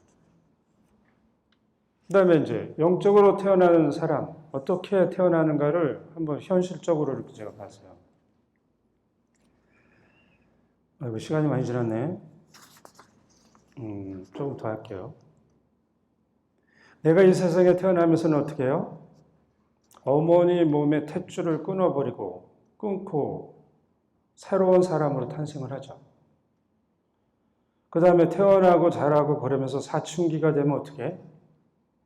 부모에게 의존됐던 그 정신적인 끈, 그걸 끊어버리고, 그걸 못 끊어버리면 의존돼서 마마보이 뭐 이렇게 막 불리겠죠. 정신적인 탄생을 하면서 성인이 돼. 근데 우리 천주교 신자들 어떻게 했어요? 어떻게 영적으로 태어났어요? 네? 마귀를 끊어버립니다. 마귀의 행실을 끊어버립니다. 마귀의 허식을 끊어버립니다. 하는 서약을 하고 여러분들이 영적으로 다시 태어났죠. 그래서 영적으로 다시 태어났는데 태어났으니까 우리는 뭐예요? 영적으로 어린아이인 거죠. 근데 어린아이인데 성장하지 않고 멈춰. 어린아이로 태어나기만 했고. 이러면 돼야 안 돼요? 그런데 영적으로 성장한다는 것은 거룩하고 이로운 사람이 되는 건데 그건 성인 성녀들이라 하는 거라고 그러고 있어요. 그러니까 나는 아니고 거룩한 사람은 성인 성녀들이라 되고 그 나는 아니라고 얘기하니까 여러분들은 영적으로 성장에 멈춰 있는 사람이 된 거죠. 그리고 성장할 마음도 없어요. 나는 아니라 그러는데 성장이 되겠어요? 안 되겠죠? 그러니까 여러분들이 영적으로 성장되려면 어떻게 해야 돼? 성인 성녀가 돼야 돼요. 이게 여러분들이 영적으로 성장한 사람인 거예요. 그런데 아니라고 그러니까 아니라고. 그래서 이 멈춰 있는 사람들이 우리 천주교 신자 중에 엄청 많겠죠. 태어나긴 했는데 자라질 않아. 그리고 자라야 된다면 그건 뭐 수도자들이나 성인 성녀들이나 하는 거죠. 제가 어떻게 해. 그러니까 자랄 생각도 기회도 없죠. 여러분 안 되는 거 이제 여러분들 이해가 됐습니까? 네. 그럼 여러분들이 태어났으니까 성장하려면 어떤 사람이 돼야 돼? 성인 성녀가 돼야 되는 거야. 그게 성숙해 가는 거야. 성인 품에 오르고 그거는 교회가 할 일이고 개인적으로 나는 성인이 되는 거야. 성인이 되려면 어떻게 해야 돼? 영적으로 성장을 해야 되는데 영적으로 성장을 하기 위해서는 성령님 안에 머물러야 돼. 그런데 내가 시간 나면 TV에 머물고 또 아이들이나 누구 요즘 어른들도 뭐 전철 보면 게임에 머물고 또 사람들 좋다고 사람들 안에 머물고 그러면서 자기가 세례 받으면서 끊어버립니다 했던 사탄을 같이 해서 산다. 이거 여러분들 생각해도 끔찍하죠. 근데 여러분들이 이렇게 살고 있는 거잖아요, 근데. 현실적으로. 이 끔찍한 삶을. 이게 보이면 이제 여러분들이 이렇게 살면 안 되겠죠. 여러분들이 어떻게 사는지 이 모습이 보인다면 TV에 머물고, 게임에 머물고, 사람들에 머물고, 그 자기도 모르는 사이에 끊어버렸던 사탄을 다시 불러서 같이 지내고. 이거는 이스라엘 백성들이 성전에 그 끔찍하고 아주 흉측한 우상을 들여다놓고 있는 거, 우상 숭배하는 것 같아요. 그래서 여러분들이 마귀를 끊어버린 자리에 성령님이 자리하게 하셔야 돼요. 그 다음에 마귀 행실을 끊어버렸으면 거기에 성덕과 유독이 자라나도록 해야 되고, 말의 허례허식을 끊어버립니다. 그러면 그 자리에는 사랑의 열매가 맺어져야 되는 거예요. 그래서 영적으로 자라난다는 것은 나의 편에서는 계속 무언가를 비우는 것이고, 하느님 편에서는 계속 성령님으로 나 안에 채우는 거야.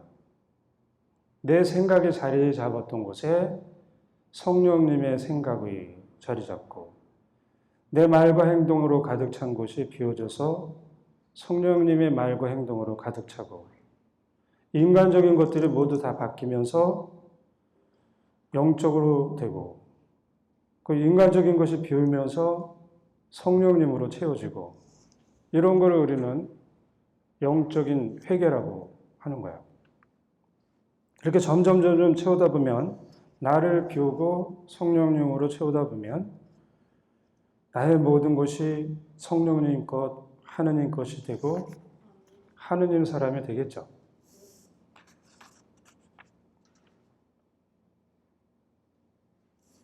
그리고 이제 여기 굉장히 우리에게 희망인데, 내 마음이 나를 아무리 살펴봐도 그 간장 종지 있죠, 요만한 거. 간장 조금 해서 뭐 찍어 먹을 수 있게. 그 그릇밖에 안 되는데, 근데 내가 나를 비우고 그 안에 성령님을 채우면 나의 타고난 인성의 그릇이 바다처럼 더 크고 하늘처럼 더 큰 그릇으로 바뀔 수가 있어요. 그래서 아주 대단한 거죠. 그러니까 여러분도 그렇게 되고 싶죠? 그리고 실제로는 내가 아무리 작은 그릇이라도 성령님을 닫고 있으면, 성령님은 뭐 무한하신 분이잖아요. 잴 수가 없잖아요. 그래서 가장 큰 그릇이 되는 거예요. 그러니까 여러분들이 나는 저 사람하고 비교하니까 저 사람이 나보다 이런 게 잘난 것 같고 뭐 하고, 뭐 저 사람은 막 이렇게, 이거는 바보 같은 짓이죠.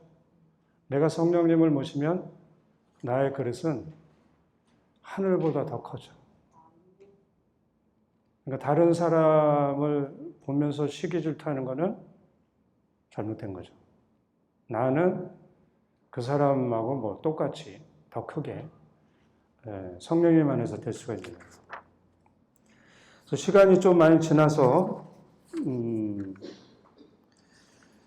그 우리 오순절 이 얘기 준비를 했는데 그거 넘어가고 마무리를 하겠어요. 내가 하느님과 하나가 되고 성령님께 내맡기는데 나의 100%를 정말로 다 해서 맡겨야 되는가? 그렇게 100% 하실 수 있는 분이 있어요? 없죠? 그럼 몇 프로? 여러분도 생각은 몇 프로? 적어도 한 1%만 해도 되는 거예요. 1%. 1% 할만하죠, 그거는? 뭐 까짓거 1%는 뭐. 그래서 그러니까 여러분들이 성인 성령화 되는 거는 1% 하면 되는데 안 돼? 1%면 여러분들이 생각을 100의 1이니까 내 힘이 100인데 1이라고 그러면 거의 안 한 거잖아요. 1%만 해도 성령님께서 여러분들 안에 들어가기만 하면 1%그 틈을 타고 들어가면 조금씩 들어가면 성령님의 빛으로 가득 차가지고 여러분들 안에 정말 놀라운 빛이 가득 차는 거예요. 그 성령님이 그렇게 능력이 있어요. 그래서 여러분들이 나는 성인 정료가 되겠습니다. 너무 부족한데 정말 1% 이렇게 정말 하겠습니다. 하고 청하고 그 길을 가면 여러분들은 할 수가 있어요. 근데 나는 아닙니다. 나는 죽어날 게도 아닙니다. 이 사람 될 수 있어요? 없어요? 이 사람에게 들어갈 틈이 없어요. 그래서 안 되는 거예요. 그 다음에 이제 영적인 상처가 나면 어떤 증세가 있는가? 첫 번째로는 양심이 묻어져요. 잘못을 해도 뉘우칠 마음도 없고 잘못했다라고 생각하지도 않아요. 그런 사람을 지금 제가 보면 길거리에서 봐도 정말 별의별 사람들이 지금 너무 많은 거예요. 그런 사람들 양심의 가책도 죄책감도 없이 계속 반복하면서 그렇게 살아요. 그러나 이 사람도 1%의 어떤 자기의 뉘우침이 있으면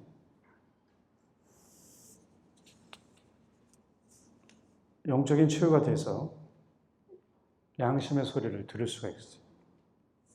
그 다음에 영적인 상처는 무의식이라고 그러는 거 여러분들 알죠? 모르면은 집에 가서 찾아보세요. 무의식. 그거 설명해 드리려면 시간 많이 걸리니까. 뭐 꿈이라고도 그러고 뭐 여러 가지가 있어요. 이 무의식이 나의 영의 상태를 알아들어, 의식해요.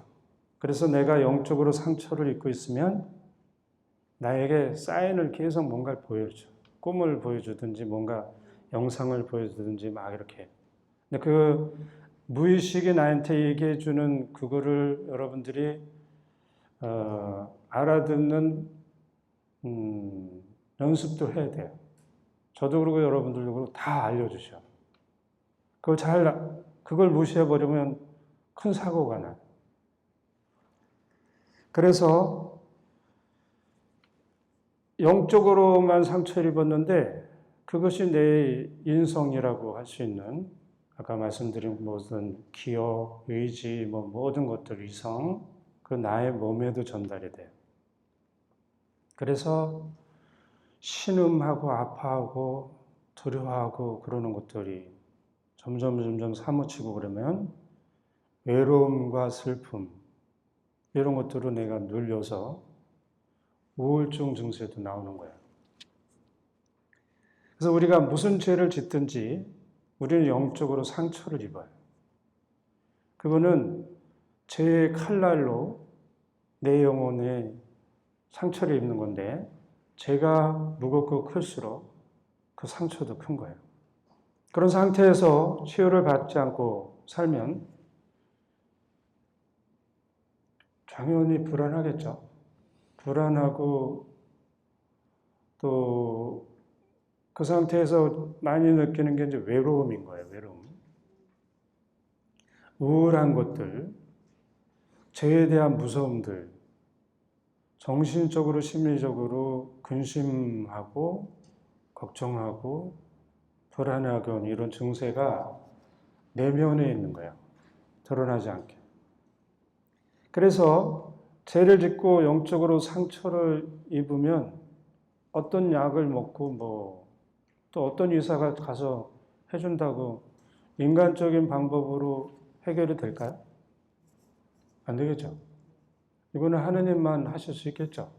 제가 막 배도 아프고 어디 계속 다리도 저리고 막 이러는데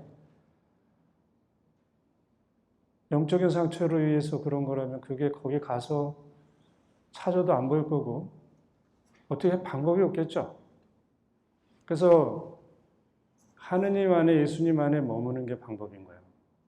머물기만 하면 하느님이 해주셔요. 그럼 내가 영적인 치유를 받았다고 하는 어떤 뭐가 표지가 있어야 될 거 아니야? 내가 영적인 치유를 받으면 내 안에 기쁨이 올라. 그래서 그냥 다른 때보다도 기쁘고 행복함을 좀 느껴요. 이 기쁨은 무엇인가 자유로워진 것에서 생기는 감정인데 죄로부터 자유로워지고 상처로부터 자유로워지고 가벼워져서 생기는 기쁨인 거예요. 그래서 이 기쁨, 이 힘이 점점 생기고 그러면 내가 이제 깨달아. 내가 영적인 치유를 계속 받아야 되는 사람이구나. 그래서 시간만 나면 성령님 저를 받아주십시오. 그러고 그분에게 내맡기고 그분을 느끼려고 그러고 또 그래서 제가 영적으로 많은 상처를 입었을 텐데 치유해 주십시오. 치유해 주십시오. 그러면 여러분들이 이거는 좀 공통적인 현상인데 하품이 많이 나와요. 엄청나게 하품이 나와. 치유가 되면서. 그럼 그 하품을 참지 말고 하품을 계속 품어내면서 그 하느님께 계속 청하고 그분 안에 머물고 그러니까 내가 영적인 치유를 받기 위해서 성령 안에 머물고 있으면 좀 또 뭔가 안 맞죠? 하느님을 사랑하고 이웃을 사랑하기 위해서 거기 있는 거잖아요. 내가 성도에 도달하려고 하는 이유가 뭐야? 하느님 사랑하고 이웃을 사랑하고 복음을 전파하기 위해서 나만이 아니고 그래서 그런 지향을 가지고 하느님을 더욱더 사랑할 수 있게 저에게 영적인 치유를 해 주십시오. 또 제가 더 겸손되고 온유하게 그리고 온전히 하느님께만 집중해서 사는 사람이 되게 해 주십시오. 나의 힘이 하느님께로 모아지는 사람이 되게 해 주십시오 하면서 그렇게 하시면은 여러분들이 어떤 사람이 되겠어요? 거룩한 사람, 이로운 사람, 성인, 성녀가 되는 거예요. 하실 수 있죠? 그럼 여기로 마치겠습니다. 성부와 성자와 성령의 이름으로 주님께서 여러분과 함께 전능하신 천주 성부와 성자와 성령께서는 모든 이에게 강복하소서. 성부와 성자와 성령의 이름으로